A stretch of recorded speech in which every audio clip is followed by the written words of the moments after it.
దసరా శరన్నవరాత్రుల సందర్భంగా ప్రతి సంవత్సరం జరుపుకునే బతుకమ్మ సంబరాలను ఈ నెల 9వ తారీఖు అనగా బుధవారం సాయంత్రం 6 గంటలకు బల్కంపేట ఎల్లమ్మ ఆలయం వద్ద మాజీ మంత్రి తలసాని శ్రీనివాస్ యాదవ్ ఆధ్వర్యంలో ఆడపడుచుల నడుమ బతుకమ్మ సంబరాలు అంగరంగ వైభవంగా జరుగుతాయని మాజీ కార్పొరేటర్ నామాన శేష్ కుమారి బీఆర్ఎస్ సీనియర్ నాయకుల సమావేశంలో తెలిపారు.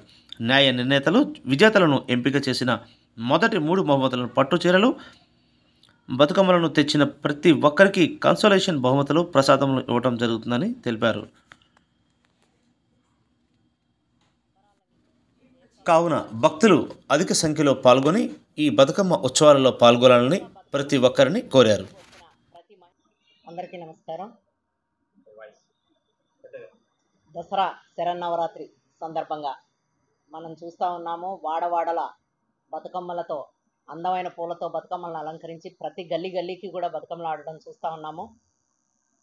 ప్రతి సంవత్సరంలాగే ఈ సంవత్సరం కూడా మన ఎల్లమ్మ టెంపుల్ వద్ద మన తలసాని శ్రీనివాస్ యాదవ్ గారి ఆధ్వర్యంలో బతుకమ్మలను అంగరంగ వైభవంగా చేయడానికి నిశ్చయించినాము.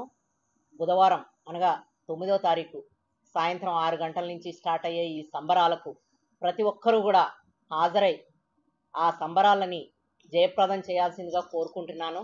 అట్లాగే వచ్చిన అందంగా బతుకమ్మలను పేర్చి తీసుకువచ్చిన ప్రతి మహిళకు కూడా బహుమానాలు ఉంటాయి. అలాగే first prize, second prize, third prize పట్టు చీరల్ని ఇద్దామనుకుంటున్నాము. అలాగే బతుకమ్మ తీసుకొచ్చిన ప్రతి ఒక్క మహిళకు కూడా కన్సోలేషన్ ప్రైజ్లు ఇస్తాము. అలాగే ప్రతి ఒక్కరూ కూడా ఈ సంబరాల్లో పాల్గొని జయప్రదం చేయాల్సిందిగా కోరుకుంటున్నాము. మీరు చూస్తూ ఉన్నారు, మన తెలంగాణలో సనత్ నగర్ కాన్స్టిట్యున్సీలో ప్రతి ఒక్క ఏరియాలో కూడా మన శ్రీనివాస్ యాదవ్ గారు పూనుకొని ప్రతి ఒక్కరూ కూడా బతుకమ్మల్ని ఆడి పాడి ఆనందంగా ఈ దసరాని జరుపుకోవాలని మనస్ఫూర్తిగా కోరుకుంటున్నారు.